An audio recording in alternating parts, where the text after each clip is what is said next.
Hello, everyone.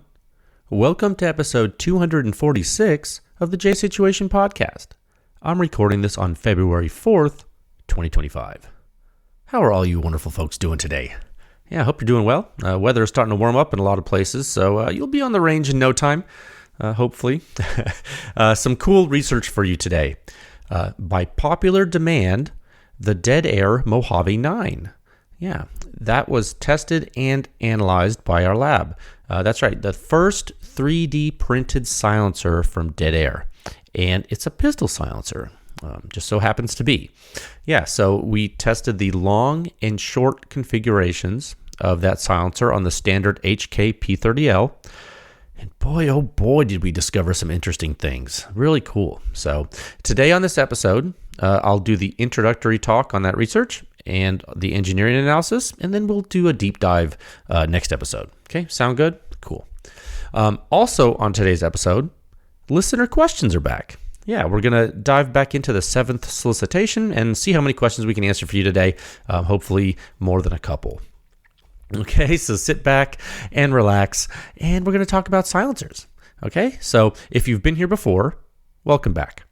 If you're new to the podcast, welcome, and we're glad to have you. There are timestamps in the episode description for you to skip to wherever you would like, but if you want to hang around with me a little longer, I'm going to speak to you about the companies who make this podcast possible. And the first one is Legion Athletics. That's right, because nothing you do, exercise, sports, really anything is worth doing without consistency. You have to do things all the time if you want to be good at them. And Legion Athletics can help you with that. They got whey protein, pre-workout, post-workout. Do they have everything you need? They keep selling new stuff every day, so they're getting there, but they might not have everything, but they have a lot of it. Visit legionathletics.com. There's a link in the show notes. Code word PewScience to save 20% off of your first order. Keep using the code. Get a net 10% off everything you buy. It'll help the podcast. It'll help you. Get strong. It's important, okay? This podcast is also brought to you by the fine folks at Silencer Shop. Ye old Silencer Shop. No, they're actually a very large distributor.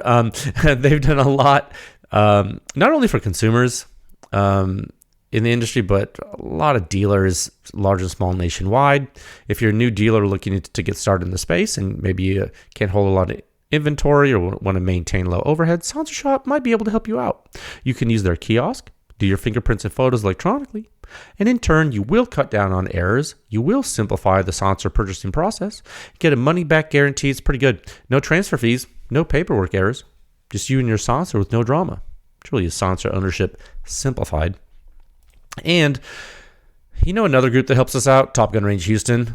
Shout out to Kyle and his friends there. His friends? His coworkers. They're all friends. If you're in the Houston area, even if you're just passing through on a business trip or something, you just get a hankering to shoot some guns, you should really go to Top Gun Range. 15-lane indoor shooting range, largest firearm rental fleet in the entire state of Texas. You can rent pistols and rifles and shotguns and machine guns. You can also rent silencers, which is very unusual for shooting ranges. So being able to rent the silencer and shoot different suppressed weapon systems there in the range, especially indoors, while you don't get the full sound signature experience because you're indoors, you certainly get some good back pressure and blowback experiences on some weapons. So, it's an ebb and flow. It's a give and take. I do encourage you to take advantage of the service they offer in Houston. So you can find them at topgunrange.com and also on Instagram at topgunrange. We are also brought to you by the fine folks at Capital Armory. It is no secret that silencers are in high demand right now. It's actually pretty crazy. The current wait times from the ATF are moving pretty quickly. High demand stuff plus fast wait times, which is really the biggest impediment to purchasing a silencer for most people due to opportunity cost. Those things are combining to make kind of a perfect storm of you as a consumer needing options. So Capital Armory is an option for you, and they have a pretty unique twist. They have the same large selection of silencers that a lot of other folks do. They also help you with the painful paperwork. What Capital Armory can do is also can send you the silencer directly to your door. So if you live in one of the 42 states where silencers are legal, You order a silencer in your living room and get that silencer delivered to that same living room. It really is that easy. Capital Armory. Silencer shipped directly to your door. And finally, this podcast is brought to you by the Pew Science Laboratory. I am chained to the crawl space here. No, I'm the technical director of the lab, and in the interest of public education, we have chosen to continue to do this podcast. Okay, chosen to continue to sponsor it and run a public research effort. You're seeing some stuff from that today. Our goal is to push the silencer industry forward one test at a time. Visit pewscience.com for the suppression rating. It is the simplest and most accurate hearing safe rating for your suppressed small arms based on true human inner ear response of the entire gunshot from before the combustion takes place all the way until all the combustion is gone. Pew Science is the home of the silencer sound standard. There are 7 sections. The most in-depth and accurate silencer data and analysis in the world. It's all available to the public 24/7 at pewscience.com. All right. And you can support this podcast. You can support Pew Science, and you can support all of the public testing we do by joining with a membership at pewscience.com. It would help.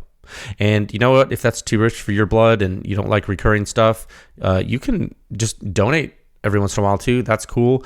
And you know what? If you can't give any money at all and you're just here for the fun as an observer, that's totally fine. And you can just, spread the word. Give the podcast a good rating on the old iTunes or Spotify or YouTube or Facebook or whatever. However you're listening to this podcast and consuming this content, go ahead and let folks know that silencers and guns are awesome, and we can work together to normalize the use of suppressed small arms. So we got 2 topics for you today. All right. The first topic, we're going to do the introduction to the Dead Air Mojave 9. Okay. That article that's published today with this podcast. We're just going to do a quick intro to that. And then topic 2, we'll hit listener questions, okay? Okay. So let's move into topic 1 at a time of 7 minutes and 7 seconds. It's an omen. One moment. Okay. Topic 1, sound signature review 6177. Yeah, can you believe that? Article 6177, the Dead Air Mojave 9 on the HK P30L. Yeah, long and short configuration. Triskelion baffle technology. There's a word for you. Could this be another hybrid design in the market? It might be. This is it's a highly requested research project. We went pretty deep on it. It's 3D printed from Dead Air. It's their first foray into that. So I'm pretty excited. I am really excited about this one, I have to say. And it's some of you I probably sound like a broken record. I feel like I keep telling you folks this, but if you know me, you know I'm a huge pistol silencer fan. I love suppressed combat handguns. I just think they're cool. And yes, rimfire is cool. But suppressing 9mm, to me, has always been the coolest. You can do a lot of work with a 9mm combat handgun, and you do it quietly. And to me, it's kind of the ultimate cool factor. Always has been, always will be, I think. I know most of you are suppressed rifle people, and of course, that's totally fine. A good suppressed rifle is amazing, and of course, I love those too. But a good HK or SIG hammer-fired 9mm with a quiet silencer, boy, howdy! You better believe I'm all over that. I'm all over that. I love that type of system. So, by popular demand, here's the Dead Air Mojave 9 in both its configurations. Okay. Both on the HK P30L, semi-automatic hammer-fired combat handgun, as is tradition in the standard.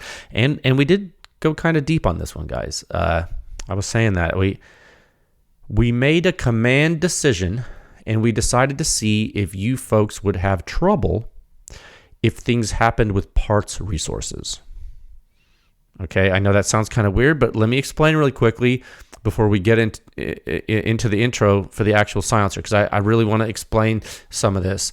So the Mojave 9, like almost all modern 9mm pistol silencers, Uses an inertial decoupling piston assembly for reliable function on tilting barrel handguns. Okay?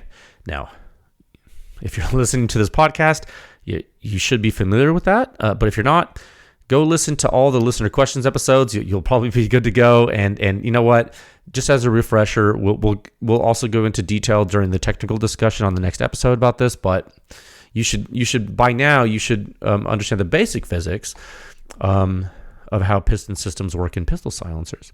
So the Mojave 9, it comes with a half 28 piston. So half-inch diameter threads, 28 threads per inch. Okay, that's the diameter and pitch. So it actually comes with that piston, as most pistol silencers tend to do.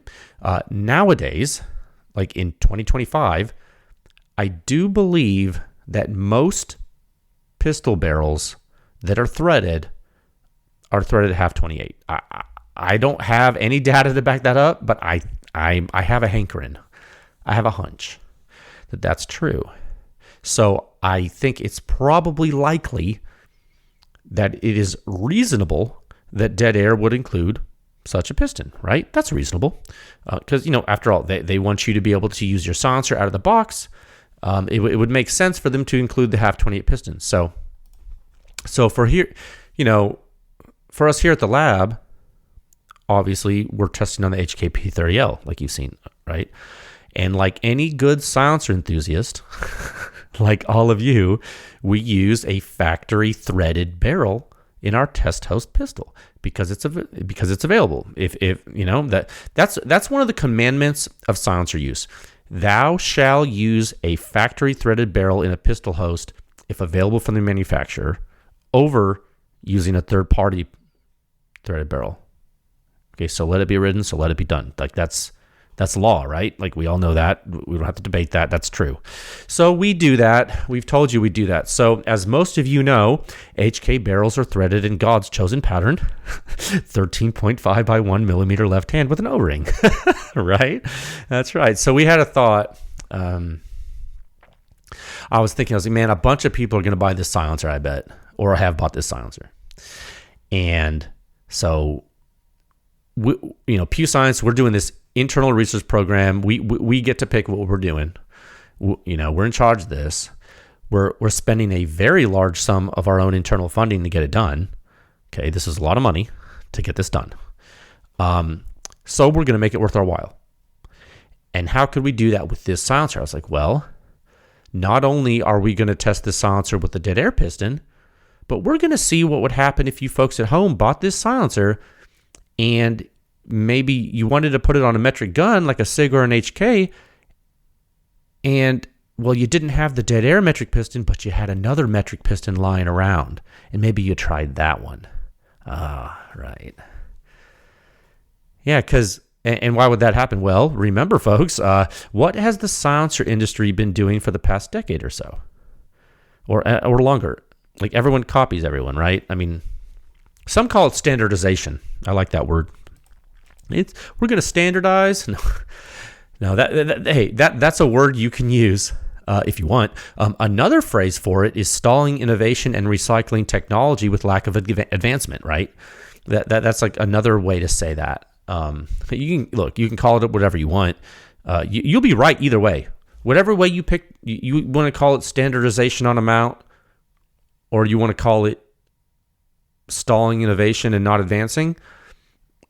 Either one you pick to say, you'll be right, and I will not argue with you. I'm just stating the obvious truths here, and let's we're all friends here. Okay, so most people, I bet you, I bet you, I'll bet you. What do I bet you? I'm not a gambling person. I don't know. I'll bet you a beer. How about that? I'll bet you a beer that most people in 2025 just assume they can throw a Silencer Co. pattern piston in a pistol silencer from the major brands and be good to go, right? Like Silencer Co., Rugged, Huxworks, all those pistons, they're somewhat interchangeable mechanically in many silencers, right? I don't know if some of you may not know that, but it's true. It's no accident. Does that mean they all perform the same way? Well, no, of course it doesn't. Of course not. Now, Does it mean that the system has the same reliability across all silencers when you mix and match the pistons? Also no, of course not. But if you do a Google search, people sure do like to pretend everything's fine, don't they? Okay, so what if you did this with the Mojave 9? Well, we tested exactly that. We tried third-party piston geometry, and boy, oh boy, this is one of those things where I'm so glad we spent the time and money to do it. So there's a research caution in the article today at the tip top, right after the rating graphic. You should read it. It's important. Spoiler alert, you're going to want to use a dead air piston. Do you have a metric gun? Spend the $80 or $90 or whatever. I don't know how much we paid for that metric piston. Maybe 80. I think it was like around $80, something like that. Spend the money and buy the metric piston. We did. And we are so glad we did. Nobody should be using a non-Mojave piston in a Mojave. You're going to have a bad time. It is not going to let you experience the silencer as the designers intended you to experience it. And I just cannot emphasize to you how good this thing performs when you use it right. Okay, and you'll see that in the data analysis.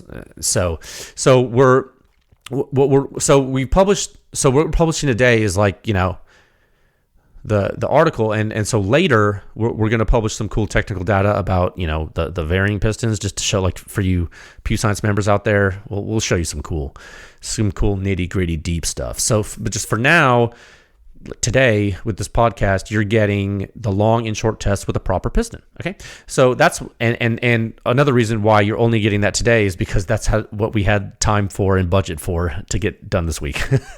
We actually didn't have the time and budget to do more right now, but it's okay. So I hope you like it. The Mojave is incredibly more advanced than most pistol silencers, and not in the way you might think. I think, you know, it's been funny. I read. I've been known to browse the internet, you know, on the old Netscape browser.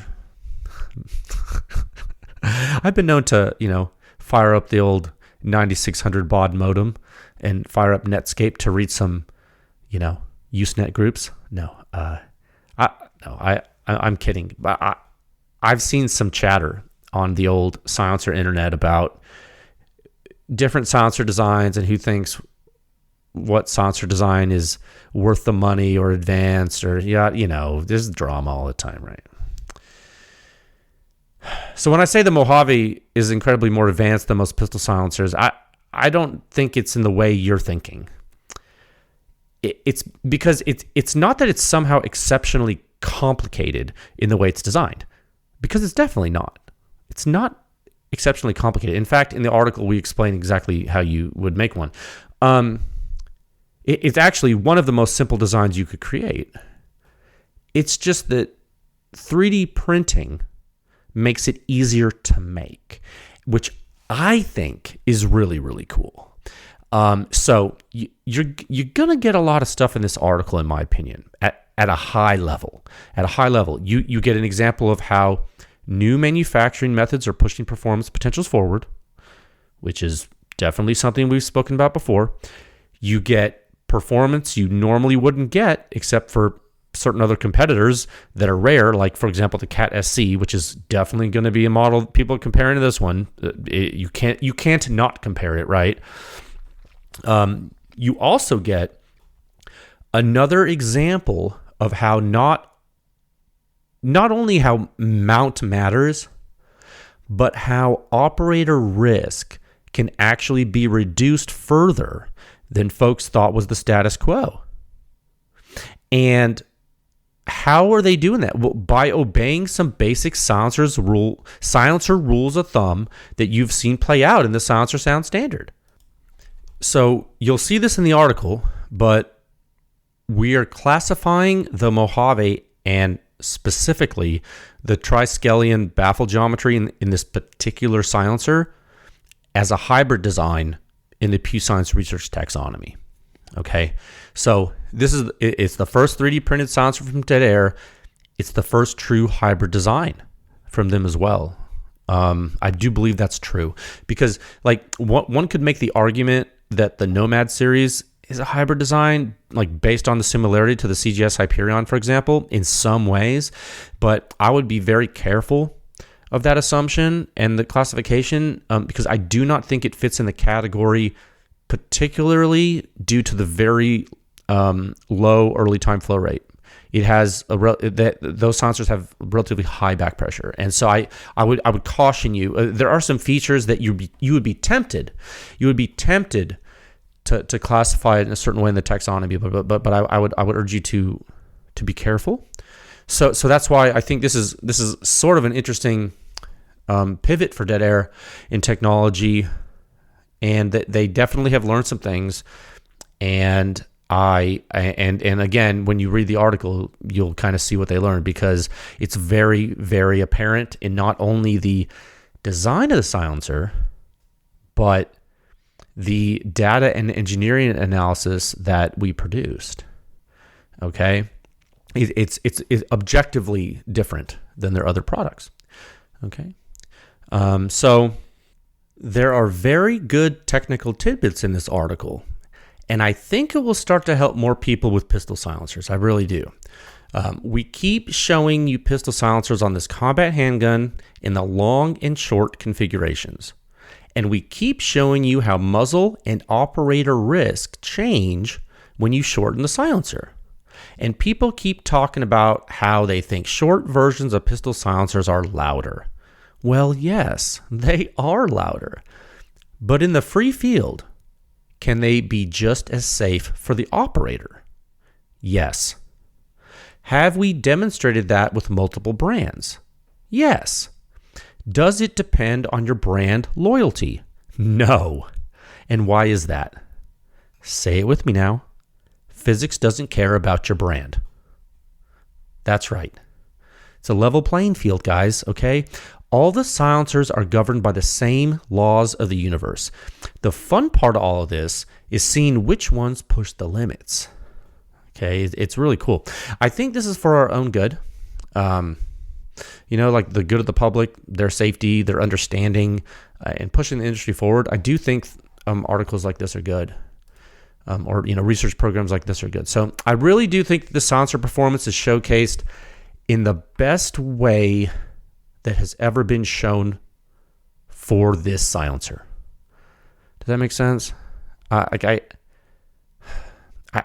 do not think that there's any other entity on this planet that will show you the information we are showing you for the Mojave 9. Nobody. Look, 2025, write it down. You're getting real, actionable performance data for the Mojave 9 from Pew Science, okay? The metrics we are giving you are things you can actually use, which is the entire point of this effort. Like, for the past 5 years, guys, like, if you have shot a Mojave on a pistol and you have shot the other silencers listed too, these metrics pass the smell test. Okay, this is like pretty blatant. Okay, so that's really the best part. It's correct and it's real, just like everything on the website, because it's all done the same way, always. Okay, I do think this is very important. So please enjoy this. You now have another high performance 9mm pistol silencer option. What can I say? I mean, who doesn't love that? All right, so we're going to be back next week to speak technically about the article and step through it bit by bit, get it all up in the Mojave 9. We're going to get all up in those details, okay? So we're going to look at all the nooks and crannies together, and I will explain to you exactly what makes it tick. Okay, so you can get a head start on the assignment and read your homework is to read the article and review it. You can cry, you can laugh, you can scream, you can even kick your feet in anger if you want. It's up to you. You are your own boss. You can let all that emotion out, have a good cry. It usually takes a week. Then after you pull yourself together, you can tune in next week and we can all sing Kumbaya together and go through it technically, as is tradition, right? He's mean. No, I hope you like it. A ton of you wanted this, so please enjoy it. Go have fun. Don't shoot your eye out. Okay. Now let's address listener questions, which is long overdue, at a time of 25 minutes and 26 seconds. Man, I almost hit the 25. Okay, topic 2. Listener questions are back. They're back. Sunday. No. Wednesday. It's been a minute, though. So we're going to dig back into the 7th solicitation. Continue to address your queries. Okay, please sit back and relax, and we're going to learn together. I do confess it's been a long time. I own that. That's on me. I've been very busy. So better late than never, I always say. Well, I don't always say that, but sometimes I have to say that because things are late. It is what it is. Now then, please be patient while I open this spreadsheet here. Our master spreadsheet, which is quickly becoming bigger than it should be. Okay. And let's see what you folks have in store for me today. It's always an adventure with you guys. It's been a while since I transcribed them into here too, so I can't really remember what I'm about to look at. How about that Mojave 9 though? And we'll go into the technical discussion of the Mojave 9 next week, but I have it sitting on my desk here in pieces. 3D printed, man. Remember when like people were 3D printing silencers and people were talking about it and they're all like, oh, that's just a fad, man. It's like, you don't need to do that. And now like all the companies are doing it.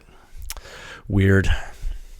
Okay, so listener questions. Just so you guys know this, if this is your first time listening to listener questions, there's a metadata tag on the website at pewscience.com/podcast. Under this episode, it will have a listener questions tag. If you're interested in other episodes that contain this Q&A, you can click that tag. It'll pull up every single episode that has listener questions in it. So you can go wild, okay? So last time, we were in the 7th solicitation, so the 7th round. The last question we answered was question 542, sub-question 40 of round 7. And the question was, why are piston gas blocks always vented? Piston guns would be great silencer host if they weren't vented, said the person who wants to change physics. No, sir. That was a great question. I went on to answer that. We talked about why you have to vent a piston gun. We talked about blast physics and area under the curve, things like that. So if you want to go here, I can't remember everything I talked about during that answer, but go check out the last episode with listener questions. You can hear that answer. Okay. So we'll pick up this time in question 543, sub-question 41. What will the next test caliber likely be?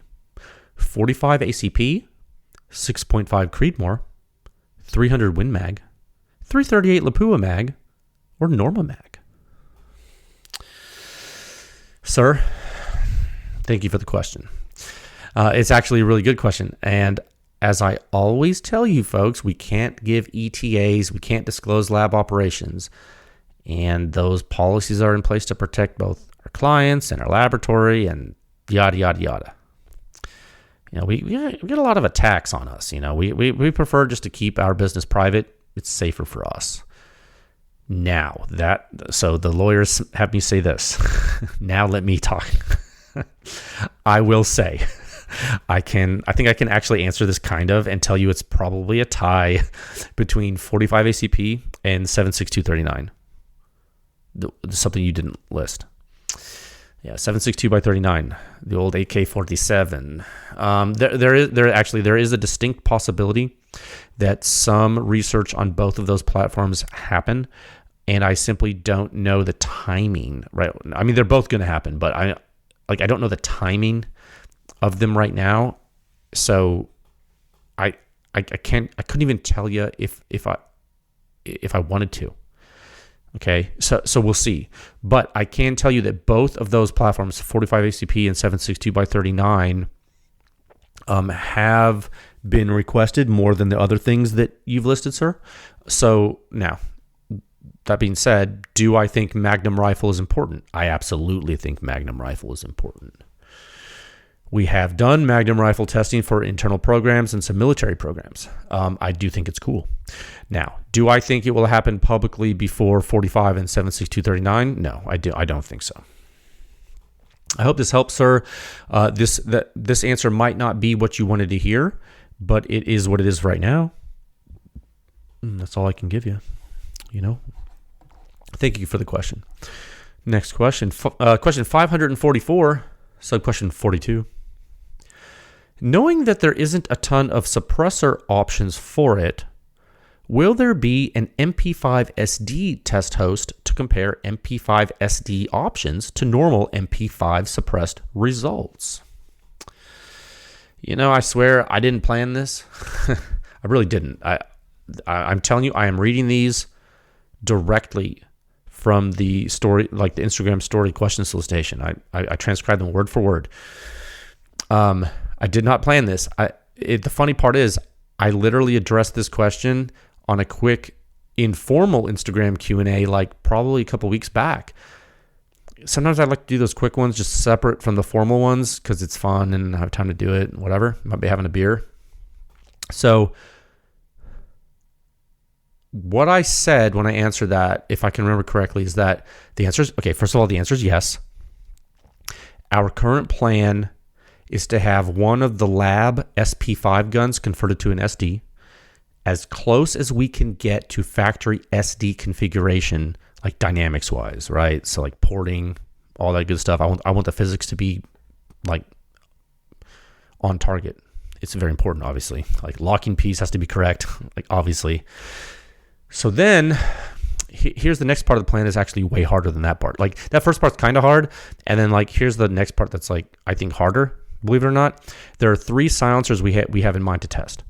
The factory HK MP5 SD silencer, the Knights Armament SD silencer, and the B&T SD silencer, right? Because there's 3 ones that you could probably use that are like not really super niche, like weird stuff. These are the ones that like I think matter in silencer history right now. Well, 2 of them really do, and the B&T's there too for whatever reason. So we have 1 out of the 3 so far, but not completely. So we have an HK MP5 SD silencer. It was gifted to me personally by Andrew Otter Creek several years ago, just because he's a nice guy and he knows I love HK stuff, and he didn't have a use for it. So it's an old police trade-in. It's super rare to have this thing, right?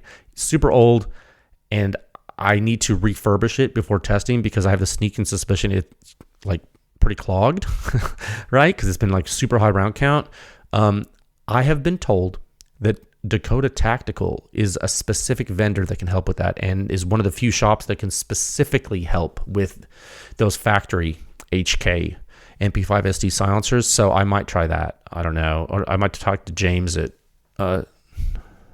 Devil Dog, the Marine dude that does all the HK armor stuff. He's cool too.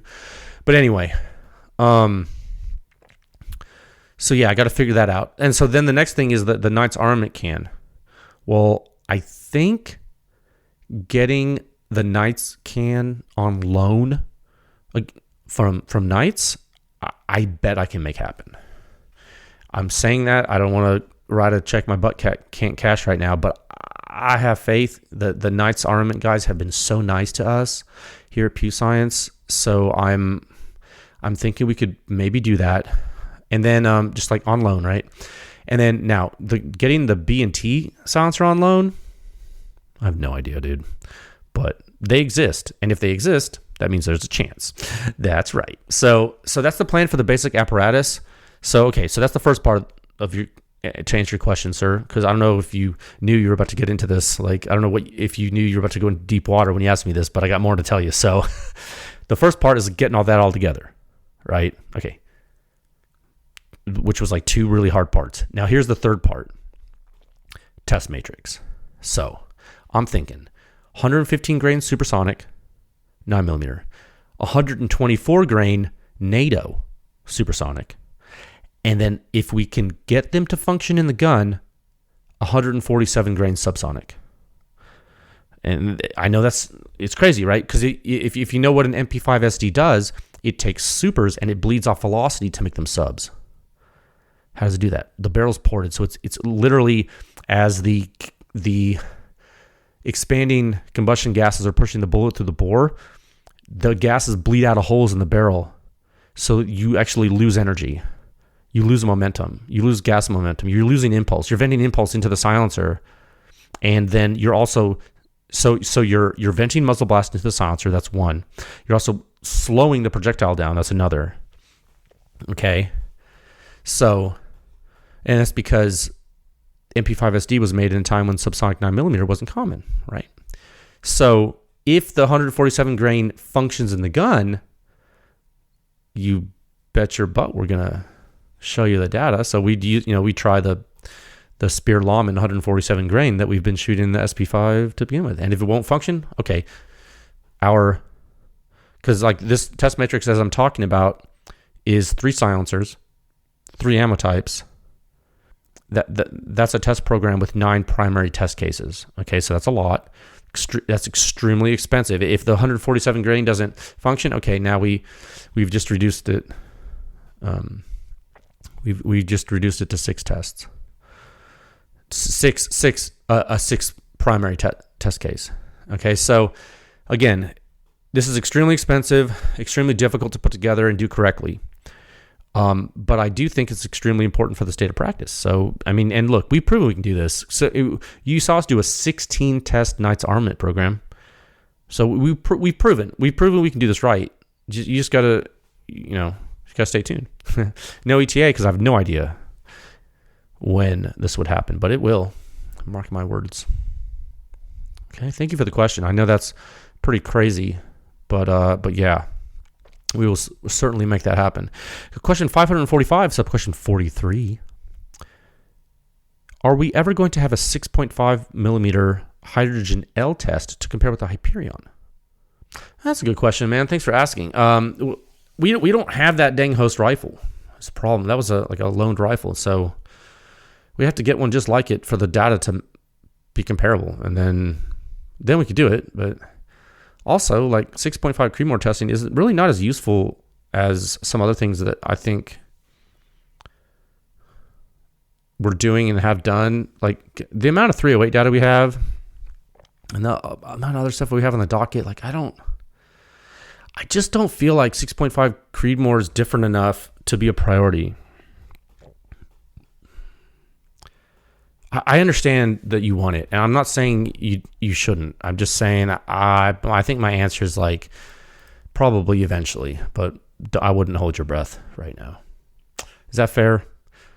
Sorry, man. Question 546, sub-question 44. Do you, God, do you really test in a wide open field exposed to the elements versus an indoor sound tunnel? Yeah, we test in a tunnel, man. Of course. No, we test inside a small cardboard box, like under an overpass down by the river. Don't you know? Like that's where all the great blast testing gets done. All the great experimentalists of our time have done testing in inappropriate environments and then said it's fine. Next question. Question 547, sub-question 45. Shouldn't 3D printing start bringing down the cost of silencers? $1,800? Hand on face frustrated emoji. Oh, that's right, because that's what I remember transcribing this. The guy used the emoji where the guy has the little yellow man is sitting there and he has his hand over his face. He's like, oh, $1,800 in this economy? Yeah. Yeah, so shouldn't 3D printing start bringing down the cost of silencers? It's funny. I was actually talking about this with someone from a very, very large firearm company about this. Like this past weekend, we were just talking about silencers and stuff. We were like, and specifically, we were talking about rough ballpark estimates of where the silencer industry is going, like why we think it's going where it is, what's in store for consumers and companies, we were talking big picture. And one of the things we spoke about was the technology curve of 3D printing and the manufacturing curve, and like how silencers are fitting into it. And I think we both agreed that eventually these machines are going to be cheap enough or enough people are going to have them that the cost of operation and materials, like, the powder, the electricity, like, it's going to start to make this a manufacturing scale problem, right? And not so much a barrier of entry problem. And I think that, yes, 3D printed silencers will eventually be cheaper, but right now the market has a very high demand too, and margins for companies are what they are too. A lot of, that's one thing I'm looking at is really interesting. You hear these sales guys talk about this. We're not on that side of it, so I only hear things about some of that. I was like, oh man, it's crazy. So I think as more companies do the printing, or let me rephrase that, as more companies offer 3D printed silencer products, I think you'll see some interesting things happen. I think this year is going to be interesting. So to your question, sir, should 3D printing start bringing down the cost of silencers? I mean, I think 3D printed silencers will eventually be cheaper. Probably. Maybe. But also inflation. Question 548, sub-question 46. Would closed-tine flash hider slot orientation in relation to blast baffle geometry or clips matter? Okay, let me think. Okay, would closed-tine flash hider slot orientation in relation to blast baffle geometry or clips matter? Oh, okay, that's a good question. Ooh, good question. So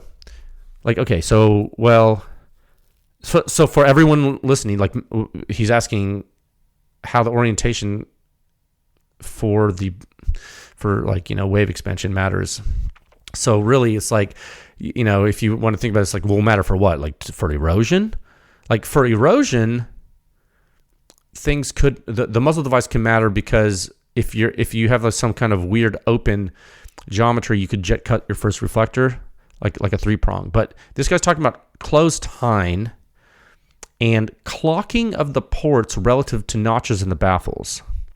So that's like axial rotation, like threading and unthreading it and having those clocking different like orientations. He's asking, well, where the blast comes out to the side, does it matter relative to your geometry of your baffles? And I'm going to go out on a limb and I'm going to say no, it doesn't matter. And the reason I think that it doesn't matter is because there's wave expansion occurring that builds impulse accumulation like globally in that expansion chamber. And I think you have bigger problems than the fractions of a microsecond for coalescence in the plasma jet. Like that part, I think you got bigger problems to worry about.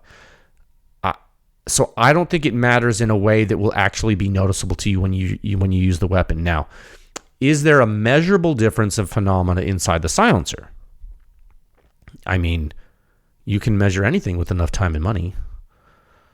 So again, my answer is, it would matter academically, like for combustion environment, like an extremely early time, but again, not in practicality, not for a small arm weapon system silencer. For anything you would notice, there can be in very like, how would I say this, like a Formula One type optimized system, things could matter, but it's not like what you said, like relation to blast baffle geometry and clips. I'm saying, if you're saying clips, you're in like the Form 1 speak of like modern. So you're like relatively new to silencers within the past 5 years or something, maybe 5-10 years. That already tells me like the vocabulary you're using. So you're thinking you're thinking a little different, which is fine. I'm just saying, like, the way you're asking this, no, not for what you think, no sir. I'm not saying it can't matter. I'm just saying for what you're saying, no. Question 549, sub question 47. Is there any chance you'll add either 14.5-inch or 16-inch for all of your 5.56 tests to compare with the Mark 18? Oh, well, I mean, there's always a chance we complete every single combination of barrel length, host, silencer, ammunition, like in a finite lifetime, like before I die. There is a chance. No, man, it's like, the reality, like, I'm joking, but the reality is we don't need to for you to understand how the silencers work, because eventually we'll be able to know, like, based on the data points we have, we'll be able to know what you need. So like for example, like as the 14.5-inch data gets more populated, I think you're going to see that. Now keep in mind, the gas system is really influencing things at the ear. That's like so important, right? So that's the thing that's really going to tank some people's expectations. I think for all the bad rap that the Mark 18 gets, that short dwell time and the reasonable port size, it's really faring better than the M4. And the M4 system we're using isn't even carbine length gas, dude. Imagine that, how bad that would be. So, sir, I understand what you're asking, but I think you're going to get an answer faster than you think. And it won't be from doing the test like you're saying. Question 550. How much time do we have? About 46 minutes? Yeah. Okay, let's just do this last one because I got to get some stuff ready for tomorrow. He's not done. Question 550, question 48. How much does an adjustable gas block affect the need for a flow-through can? Oh, 1 second. Oh, man. Picked a stop on a long one here. How much does an adjustable gas block affect the need for a flow-through can? Okay, let me be very, pragmatic and diplomatic and neutral here. I'm trying to not piss off like 3 different groups of people. It's a good question, sir. So thank you for asking. I think it's an important question. I can tell you, and I actually, you know what? I just brought this up to someone. Someone asked me an adjacent type of question today, and I answered it. Just strangely enough, I can tell you that we do have data published that can illustrate, right now, that can illustrate this to you and answer your question indirectly. Recall reports 610 and 611, so 6.110 and 6.111. Those reports are for the Maxim DSX silencer. Okay, first the 110 it's on the untuned Mark 18, and the 111 is on their surge upper, their suppressed upper receiver group, SURG. Okay, the only difference between those two weapons, it was the gas port. I mean, there's probably a little bit of differences in but for all intents and purposes for the experiment, the gas port was a variable. Okay, so what happened? The gas port shrank and the shooter's ear suppression rating went up. Oh, wow. By a lot. I don't remember the exact number, but by a lot. Oh, you know what? Hey, we got a couple of minutes. Let me pull up the old rankings table. Let me go to pewscience.com. Pewscience.com rankings. This is an easy way to do this. All right, pewscience.com/rankings. Now I'm going to go ammunition. I'm going to go 5.56. Okay. Then I'm going to go manufacturer, Maxim Defense only. Okay, perfect.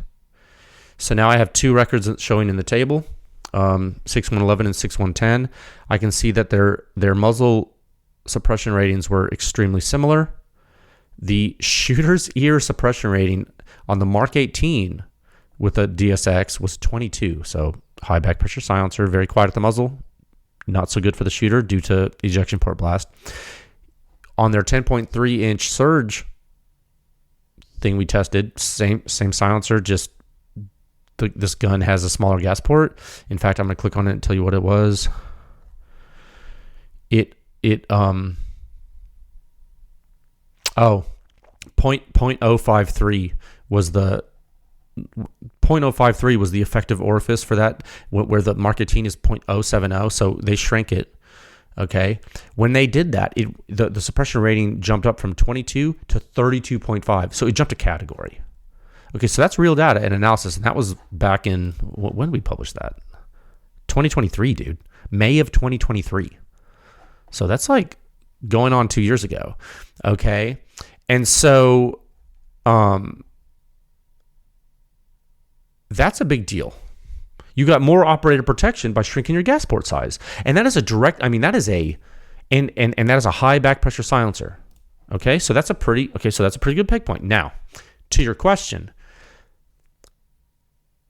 that is the exact same thing in practicality as tuning the rifle with an adjustable gas block and shrinking the gas port size, right? But now, in doing that, does the Maxim Defense DSX Surge system behave on a Mark 18 like a Huxworks Flow 556 Ti would? Well, absolutely not at all. No. Shoot, it's like take a Mark 18 and tune it all up for a Maxim Defense DSX, and then take a standard untuned Mark 18 and put a Huxworks Flow 556 Ti on it. Go shoot both of them full auto, and you let me know which one lets your eyes not water, dude.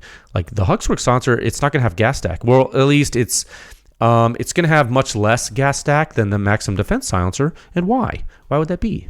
Well, gas stack is when you shoot rapid fire and you try to keep expanding and cooling your combustion gases, but you're injecting them into super hot gas, so they can't expand as much, right? What happens? Well, the pressure and the heat, they continue to build without bleed off because there's not enough flow through the silencer. Then what happens? Well, it starts to come back down the bore out of the breech. What do you get? Well, you get stuff in your eyes, your nose, and your mouth. You all know this. Yeah, silencer people, yes. So this is why early time flow rate and holistic flow rate can be so important, okay? And this is why no amount of weapon tuning in the world can make a semi-automatic or a full auto rifle behave like it does with like a so-called flow-through silencer from Huxworks, right? With a high back pressure silencer. You can't take a DSX or a polonium, shrink your gas port, and make it a Huxworks system. You can't do that. That's not how it works, dude. Now, with slow fire, though, you can make your operator risk similar with regard to blast overpressure. The suppression rating, the rankings table showed you that. We just went over that, right? You can reduce your blast overpressure risk with slow fire. Okay, that's what the suppression rating shows. But you can't beat physics. Okay, so and this is actually somewhat topical to what the Mojave 9 article that were just published too, and the recent PTR stuff. I mean, this is why a lot of people are going hybrid design now, right? Because sometimes people don't know, they look at those Huxworks silencers like, man, I love the flow rate, but the particle velocity is so high out of the end of the Huxworks silencer, and the load reflections around obstacles like the berms, the tree lines, the cars, the vehicles, the awnings. It's just we don't know how loud it can be, So people are going hybrid. So what are they doing? They're going PTR. They're going CAT. And why? Because with those, what is it? With PTR, they have that PIP tech. With CAT, they have one of CAT's technologies called surge bypass. With that stuff, they're getting that high early time flow rate to help the gas stack remedy that we just talked about. They're remedying the gas stack, but they're also getting the late time momentum control to help stop those wild reflections from the Huxworks stuff. That high particle velocity. And so you take, PTR silencer, CAT silencer, or whatever, and you can tune the gun like you're asking, sir, and you make it hum along pretty dang well. But you still don't have to deal with the gas stack, which is huge, and you don't have the downstream momentum control to worry about. That's unruly too. So, I think the current high performance trends are moving in this direction with hybrid designs, like in the enthusiast community. Like I can see it happening. Okay, and usually like that kind of spreads further and further and further. We can already see. I mean, guys. And we can see how Pew Science has been pushing it, because we've seen now silencer companies in their marketing language use words like impulse. No one used the word impulse. Well, okay, that's not true, because there was a B&T silencer called the Impulse, blah, blah, blah, blah, like a long time ago. It's a pistol silencer that was made overseas. Anyway, what I mean is in silencer company marketing, there are words that Pew Science has introduced into the vocabulary from blast physics that are now being used, sometimes incorrectly, but whatever. They're being used in marketing. I'm telling you, if you guys don't think the cutting edge enthusiast community influences how the industry moves in the United States, you're missing it. It is influencing it, because it's definitely influencing technology. It's influencing the technology push, and even the companies that try to ignore it, they have to compete with the models that are resulting from it. So no one is untouched. Okay, this is alive, and you guys are part of it. Okay, so this question again: how much does an adjustable gas block affect the need for a flow-through can? Well, it's all about your needs. If you're doing slow fire, I mean, you might not need a flow-through. You might not need a hot-trick silencer, right? Just depends, dude. Depends on a lot of variables. Your host gas sensitivity, your sensitivity, your environment, your desires. It depends, but I hope that helps you. Okay, that's a lot of information, and I'm actually really glad you asked that, because I think a lot of people have that question, especially now. Okay. So what I'm going to do is I'm going to go ahead and highlight that row so we don't lose our place. Highlight it in yellow. I'm going to save the spreadsheet now, and then I'm going to close it. Okay, that was great. We did not a lot, but we did enough. Okay, perfect. Okay, great. That's awesome. So now we're at a time of 56 minutes. Okay, perfect. Very good. Okay, well, great. So this has been a great episode. What I want you to do is I want you to, if you're listening to this early, you're definitely like, the article is not published yet. Don't freak out, but the suppression rating is really high. It does really good at the shooter's ear, the Mojave 9. So like, I think that's really cool. This is a big deal. I think the Mojave 9 is a really big deal for pistol silencers. There's a guy, his name is Mike Smith. He used to work at AAC, and he's really good at designing pistol silencers for people. Like, he's a good, in my opinion, I would call him an industrial designer in the way he thinks. And gosh, I have so much to tell you about it. We're going to talk so much about it on the Technical Talk next week, because I have so many great things to say. I'm so tickled that it exists. So go ahead and read the article when it's published. It's going to be around 0700 Central or something on today's Tuesday, right? Yeah, Wednesday the 5th. Okay, so please read it, and if you have any questions, let me know, and we'll talk about it on the next episode. Okay, enjoy. I hope you find I hope you find the listener questions informative, and I will talk with you folks again soon. Okay, bye.